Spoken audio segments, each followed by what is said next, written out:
Hi guys, and welcome back to another interview for A Girl Talks Formula One. With you, Manena, and today I bring you the most special guest, Formula One Academy driver Maite Caceres.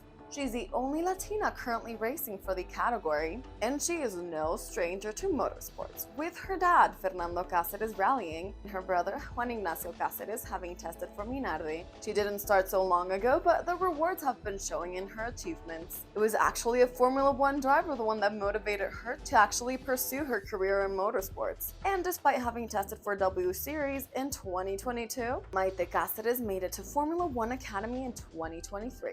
Are you ready for today's interview? In 3, 2, 1, let's go. Hi guys, and welcome back to A Girl Talks Formula One. With you, Manena, and today I have a guest for you that I'm sure you're going to love. She's actually currently racing for Formula One Academy. With us, we have Latina driver Maite Caceres, currently racing for Campos Racing. Hi, Maite, and welcome to the podcast. Hey, how are you? Well, thank you for the invitation. It's really a pleasure for me to be here. And hi to everyone out there in the podcast. It's even more of a pleasure for us to have you here, especially speaking from one Latina to another. So before we start with the interview, I just wanted to clarify something. You guys might be wondering why, if we both speak Spanish, we decided to do this interview in English. And it was precisely because we want more of you to be able to hear this interview and hear what Maite has to say. So let's get started, shall we? Yes, So, awesome. You're the only Latina driver in Formula One Academy. And I actually wanted to start with this question from one of our Instagram followers. Her name is Vivian RT, and her question for you is the following. What does it feel like to be the only Latina driver in Formula One Academy? Well, for me, it's a true honor being the only Latina American driver. Almost they have told me that there was Tatiana racing in Formula 2, but all in the ladder, I'm the only one. It's really an honor for me to represent Latin America, all America, because even we don't have anyone from the States or Canada. So yeah, we really appreciated that, all the support. For me, it means the world, because you guys are the best for support, and I really appreciate the messages that you're giving me. So like really impulsive from Uruguay and doing all this journey that you are coming with me. It's really an honor. So I'm very happy to represent all of you. And that is very true. Latin people, I feel, are very, very passionate.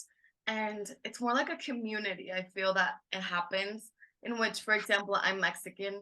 And if I see that you're from Uruguay, but there's no Mexican drivers on the grid, I'm automatically supporting you, because it's like Latin people are a huge community. And to be honest, it's me too. It's a community that I'm so proud to be a part of. So tell us how you actually got started, because we're going to get a little bit more into this later. Your parents didn't want to let you drive at the beginning. Yes. And it was a Formula One driver that kind of gave you that little push to gain a little bit more confidence and speak to your parents. But when did you start karting? At what age? Well, yes, as you said, it's really like a long story, but I'm going to try to make it as short as possible, because it happened to me that for me was like 12 years of discussions with my parents, because they didn't want me to race, not either drive a karting. When I was like 7 years old, I wanted to race in motorsports, or even though try karting, but they didn't let me for until I was 17, 16, that they let me try the first kart, like it was a professional. This happened because my brother is a racing driver also. I was a rally driver, and they didn't want me, like the little girl of the family, to be in this. As we all know, this is a really competitive, it's a risky sport. Yeah, a lot of danger, lots of speed, and also it was at that time aware that it wasn't prepared for women to be on the sport as is now. We have a lot of, like, a great community of women racing, even in karting, the small one, and you can see even more girls, but at that time there wasn't anyone. So I also didn't know that I could race, but I wanted to be like them, you know, not be like them, but to race as them, to go into fast cars. So yeah, that was the main thing. And then when I met Fernando Alonso when I was 16 in Miami, he was racing with the WEC. I told him like, I want to do this, but my parents don't let me, and I know I'm grown at like 16, and I want to become professional. And he told me like, as always, work hard, keep pushing, working, because if you want this, you're going to achieve it, and but you need to show that you're working hard. And I think if that was like a mindset that he put me, like a change of, Yeah, like you have to do this or this. yes, and completely, because I was following him, and he always worked hard. He's only at late and working with engineers, and I was said, okay, if he's saying that, it's because of a reason. And that's when I stood to my parents, and that night I told them like, why can my brother do it and I cannot? Like the first question was that. So I think that was a massive step. So my parents were like, she has a point. She has a point. And I told him, I have good grades. I work hard for this. I really want this. And yeah, so it was really, to have that chat with Fernando did a change into my mind. And also, well, he's so inspiring. So yeah. That is so exciting and such a different way to start, because this is the first time that I hear that somebody starts this way, and it's so cool. Have you seen him again after he gave you that advice? Yeah, yes, I seen him, but I never like had the chance to chat again like this. Because this one's a really special moment. But I seen him on Paul Ricard, and then in Barcelona this year's race, the F1. Well, that's cool. I mean, and he's doing so well this season in Formula One. So Latino power everywhere this season. And Yes. speaking of your brother, well, you do come from a motorsport family in which your dad, Ignacio Caceres, was a rally driver, and your brother actually tested a Minardi car in Formula One, right? Yes, correct. My brother, well, Sorry, your dad is Fernando Caceres. Your brother is Juan Ignacio Caceres. Sorry. don't worry. Many of them know is that Fufi Cáceres, my brother, or Juan Ignacio also. Yeah, he was an amazing driver, and he had the opportunity to do the test of for Minardi in 2005 with a Formula One car, and he got the fastest time. But unfortunately, was when Minardi was sold to Toro Rosso.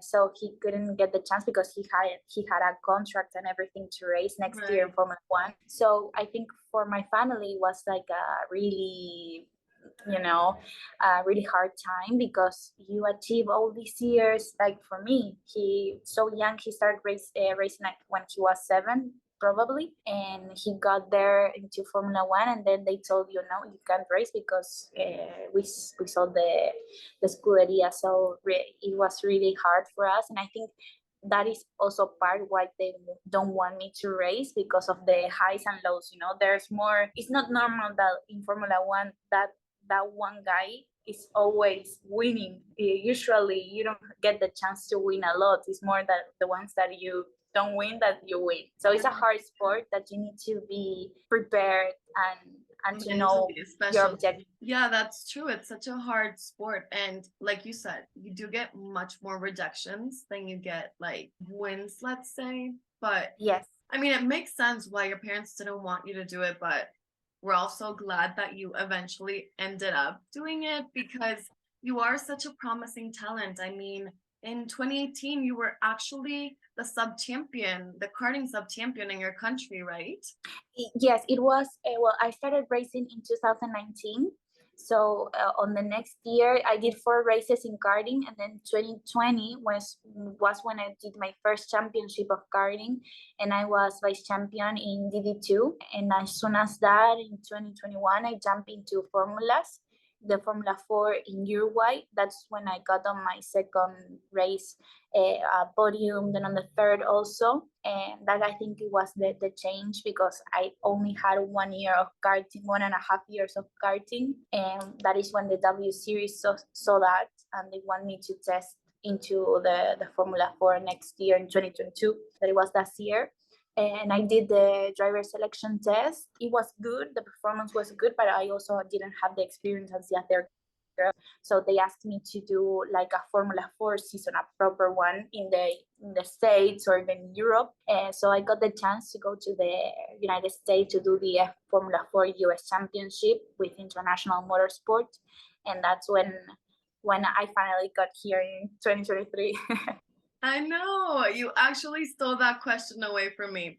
I was actually going to speak about your W Series testing in 2022, which is so exciting because you did get to experience a little bit of that category before getting into Formula One Academy. So before we start getting a little bit into Formula One, I want to ask you, the moment I saw that Susie Wolf was going to be, the CEO of Formula One Academy, I think I was the most excited person in the room. And because she's such an inspirational woman, such a strong woman, because she seems like such a sweet woman, but with such a strong character. And for me, that's like the perfect combination in a woman, in which you can combine, your masculine energy with your feminine energy.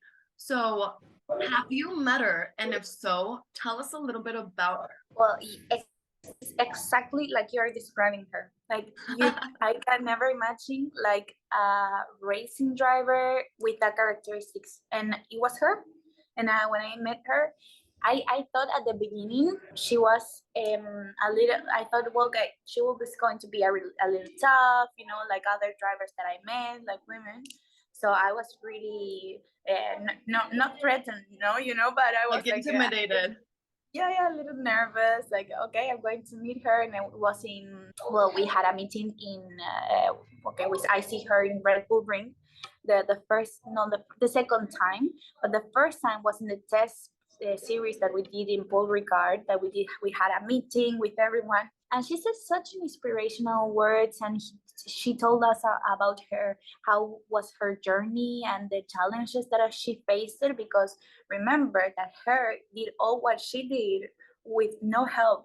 At that time, as I told you, there was like a world where it was a little bit more sexiest than now. And now we have a lot of open doors. You can see more women into it, and a lot of opportunities like we have now with the F1 Academy.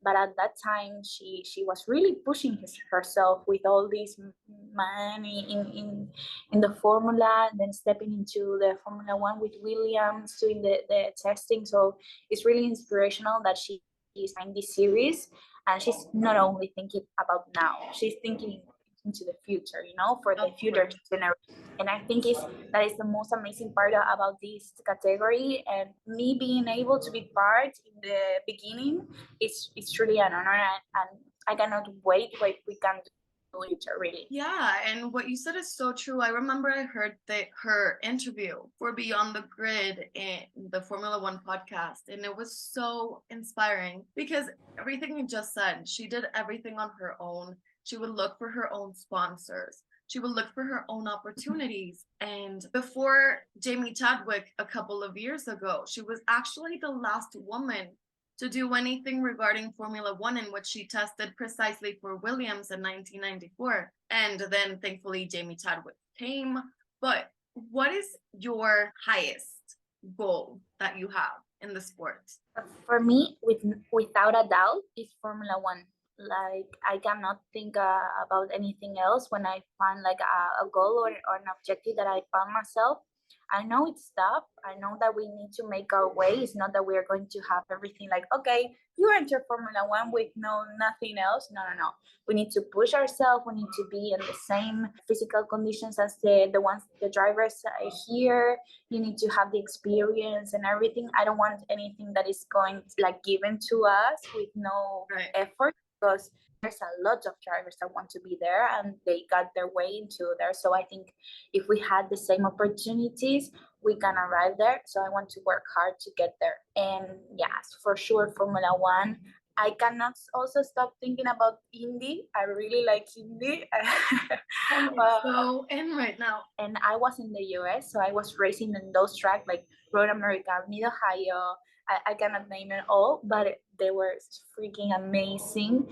So I'm also looking at that part.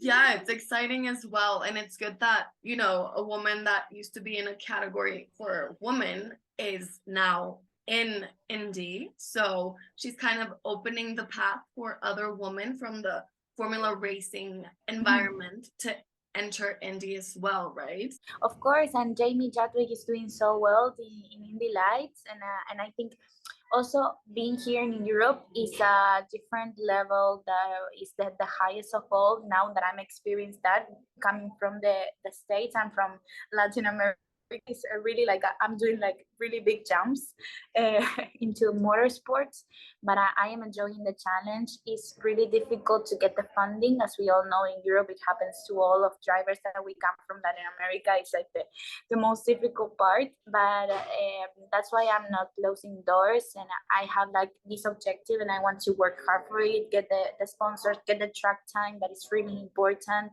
get the experience. Also, this category is bringing us to race in the Formula One circuits, and I think that is pretty good for to get the experience of these tracks and that I don't know them.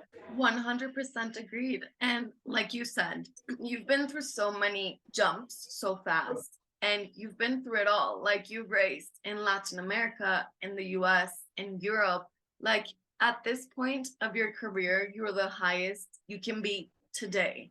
And that is so cool to experience as a driver, especially as a female driver. Thank you so much. It really means a lot because it's a lot of hard work. If you would tell me that I would be here today, I wouldn't believe you like at all. I know. 4 years ago, you tell me you speak with Fernando Alonso and then you come here, I wouldn't believe you.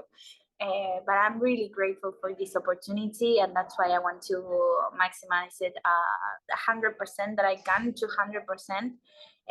The first part of the season, we knew that it's going to be tough for me because I don't know the tracks. I'm getting into here in Europe, but now I'm pushing hard for the second part. I know what to expect, and we are working with the team hard. So I'm really happy of how we've been working with Campos. The test of Motorland that we had before last week, before this coming to this weekend in Sandburg, they were really good. So try to combine all the good parts and pushing into the second part of the year. Yeah, 100%. And that's so exciting that as a Latina, you're in a Latino team as well. I mean, the founder, but tell me something. Speaking about, Spanish speaking people, a few episodes ago, I had Ayla Agren in my podcast from W Series, and I asked her how she got along with other drivers, but she said that since they never really had any time off, she couldn't really, socialize with other drivers except for her teammates. Does the same thing happen to you? Like, because what I wanted to ask you is, Marta Garcia is the other Spanish speaker in the group. In Nerea. Oh, in Nerea, of course. Thank you so much for reminding me. Do you get along with them? And if you do you speak in Spanish with them? Yes, of course, we speak Spanish. It's also the same that happened to us. We don't have that much time off. Like it ends and it's so close to each other, the races, that we get into the airport and try to be at home as soon as possible. But when we have, like with my teammates, that we come to Campos to do sim working, to go to the gym, yes, I get very close with Lola and Nerea. And yes, of course, we speak Spanish. Lola is a good Spanish speaker. You think so a French girl is not, but you can then ask her. But yeah, we get really along. And then I met Marta on the F1 weekend in Spain, Barcelona. Right. And that's when I really get to know her, and we speak some. That is so exciting. So I want to get a little bit into Formula One as well, but one of my guests that I had, his name is Max Gutierrez. He is a NASCAR driver. He has a following question for you. ¿Con quién de los pilotos de Fórmula 1 que conoces o has trabajado tendrías una date? So that translated would be, with which one of the Formula drivers that you know or have worked with would you go on a date with? That is the most random question I got in an interview. Really. I know. But I hate to say this because I'm sorry for the driver, but usually to women, they ask all these questions and not the interesting one, like I we know. all spoken like about the F1, how is it doing, and the technical part. They always ask us like the, I don't know, outsider part of racing. The crush questions, the date questions, the kiss questions. Yes, or some others, the style, or I don't know. This is True. for me. I'm not that girl, you know. Not about the style and model things and everything that they About usually. the cars. Yeah, I like the cars. I like racing like they do, but just that I wanted to do that comment, but it's something. No, I think I wouldn't date. No. I didn't think about it. I wouldn't date. I just see them as, you know, racing drivers, maybe in another category. So. You crushed this question. That is so funny, but good answer. So getting now into Formula One. But I have to add. Yes. It's difficult to date another racing driver, like doing the same things, travel all around the world, maybe competitiveness. Yes, exactly. And then on the same weekend, or you go to another place, and like this coordination, because I live with a friend. She's a racing driver also, and she's my roommate, and we never see each other because once I have a race, she's there on the flat, and then when I'm not racing, she's on the races. So imagine a boyfriend like that. No, please. Exactly. You would see him like once a year. Yeah, it's not possible. So this season in Formula One, we have had a major comeback from Fernando Alonso. The podium at the Canadian Grand Prix was a legendary podium in which we had Max Verstappen, Lewis Hamilton, Fernando Alonso in it. Checo Perez did really well at the beginning of the season, but we are seeing kind of a monotone season in the sense that Max Verstappen is winning everything. Are you the kind of person that likes to see versatility, or that you like to see dominance? I for sure will say versatility, like it was in the 2000.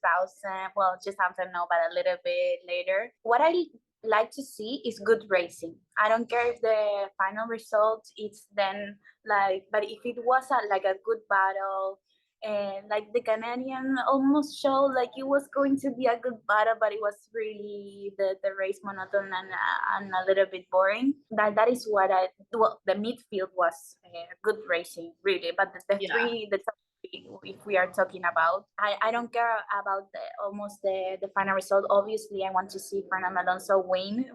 I think we all won the three. We all won the 30, but what I mean is I like good battle. I think that is what F1 is lacking. The midfield is really amazing because now you can see like a Williams up there, the Haas, then you have the McLaren that got better, Alpine. So yeah, it was really good to see that.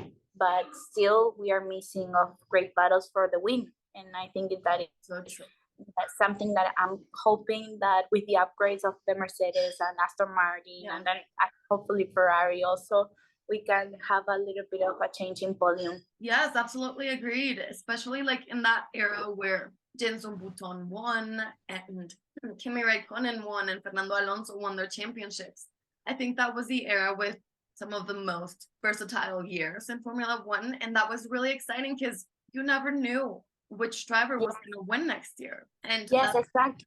And it wasn't like a team that it was good, and then the drivers, they weren't. It could only possible like a podium because the car was good. And I think we are missing about how much the driver can put into this performance. And I think it's that what we all want to see. That time that you were saying, like Kimi Raikkonen, if you can see the championship of that time, they were not so high on points because everyone was like, four could possibly win the championship. And I think Kimi Raikkonen lost that championship for 1 point.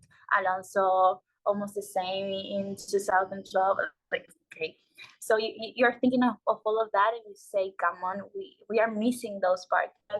I think these years they're changing a lot to get this part. And I think that is important also that they're making things to change this. Yes, I absolutely agree. And you just said exactly what I wanted to say as well, that starting last season, that's what they've been trying to achieve, this versatility that we want to see.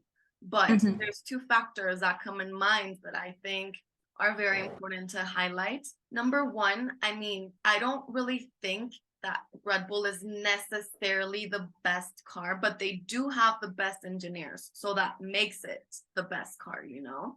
And I think that Max Verstappen, even if you put him in any car, if you put every single driver in a Haas, let's say, Max Verstappen would still beat them all, I think. He, at the moment, is out of this world. He's out of series. And that's something that I think we can't deny. Max Verstappen really is, at least this season, superior than any other driver, I feel, because we have Checo and Max in the same car. And unfortunately, Checo is not performing the same as his teammate. So what I want to add, I think, yes, Max is on the top of his performance, but I think Red Bull has been developing a car for his driving. If you can see, the other teammates that Max had, they couldn't handle the car because I think he's so well adjusted to Max all these years. If you can think, since he was 17, he's with Red Bull in F1. So he's getting the experience, he's getting the car, the knowledge of the engineers to put it into how he was. So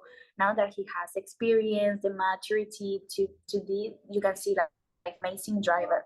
But I think one good thing about Checo is that he's the only driver from 3 that tried the new era of Red Bull Ring with this car with Max that was so close to him. And yeah, it was difficult to adapt to the car. So I think Checo is not doing bad. Now he had like a little bit down, but I really think it's, well, from Albon and Gasly, he really stood on that. So I'm glad that he did. But then if we put on the same car, like, I mean, Fernando and Max, I will have my doubts. You know, I'm Fernando Alonso's fan. You can see I cannot be biased.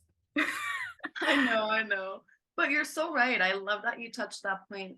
And it's so true because the car has been built for Max. And I think that not even just Albon and Gasly, starting since Daniel Ricciardo, Checo Perez has such a strong character, which is something that I feel characterizes Latin people. We're not only passionate and happy all the time, not everything is a party. We also have a very strong personality. And Checo has been the only driver that has been able to put up with Max and actually challenge him. So based on this, and here you do have to be a little bit unbiased, who do you think is going to end up in that second place in the championship? Checo Perez or Fernando Alonso? Because Fernando is so close to Checo. That is a tough question that I was thinking the other day. I really was. You're like, please don't ask me this. Yes, that is the question that we all want to know. No, but yeah, unfortunately, I think Checo will be on second place. Not counting on the upgrades that maybe Aston Martin is going to have, but Mercedes is looking really, really strong for the next races. Let's see how they bring it, but I think it's really difficult to beat a Red Bull, and Checo is for sure going to, after these bad races, is going to get stronger. I saw that one driver, I don't think which one, ex-Formula 1 driver said that, Fittipaldi said that he spoke with Checo and that it's just like a mental part that you had, and some days you have good races and some don't, and it's a sport with a lot of pressure, so these errors can happen, but I think he's going to get better on the next race. You can see on these ones that it was really good, and yeah, but I think yes, Checo Perez will be second. I wish Fernando, really. I mean, that's such a good, well thought answer. And he would be the Mexican driver with the highest position to ever end up on a championship. So me as a Mexican, that obviously makes me so happy. Thank you. And before we finish, speaking of Fernando and Mercedes coming back stronger, before we started our interview for the podcast, I actually read a comment in which Fernando Alonso stated that he thinks that for sure Lewis Hamilton can get another championship before he retires. What are your thoughts on this? I don't think so. No, neither do I. No, yeah, because Fernando wants also to get another championship, and the team, what they did in 6 months, or no, 8 maybe, when they started working Fernando to build this car. It's like miracle, record time. You True. know, I never seen a team, and I really like watching F1 and speak a lot with my dad about it. But what Aston Martin did in the last year to this is really amazing, and I think it's because Fernando is behind all of this, and he will try to achieve it. So I don't think he will let Lewis to get the championship. You know.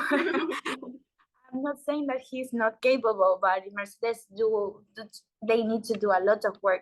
What I'm saying is in the future the teams will get more like equal, like Red Bull, Ferrari, Mercedes, and Aston Martin, and maybe other team.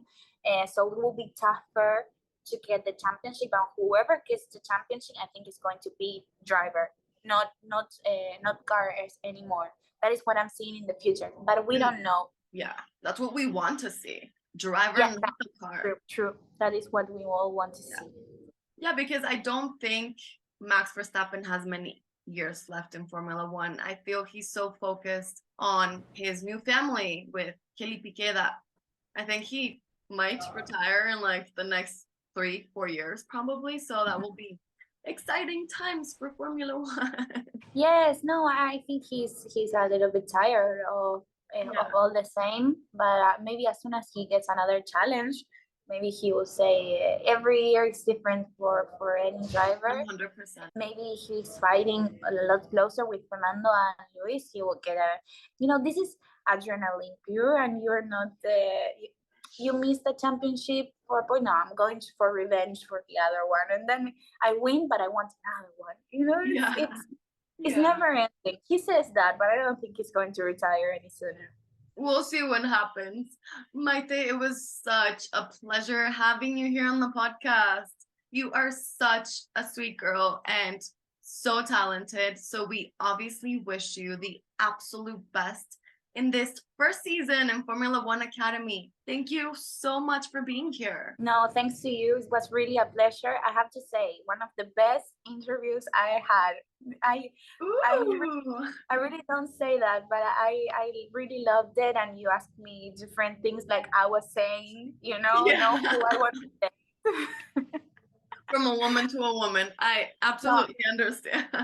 But it was so funny and great to speak all about it. And also, like I said, when I have an interview from Latin America, even if we speak English, even if we touch these topics, I really feel like another connection, and I'm really happy to stay connected with my roots that I'm here in Europe. I really missed it. When I see a flag from whoever of America, I'm like, yes, it's almost like I feel from the whole from that country. Yeah. I feel like the same. We are brothers. So really happy, and I thank you for this time. Oh, thank you so much, and thank you to everybody as well for coming all the way to the end of the interview. See you again on the next episode of A Girl Talks Formula One. Bye. See you, everybody. Bye.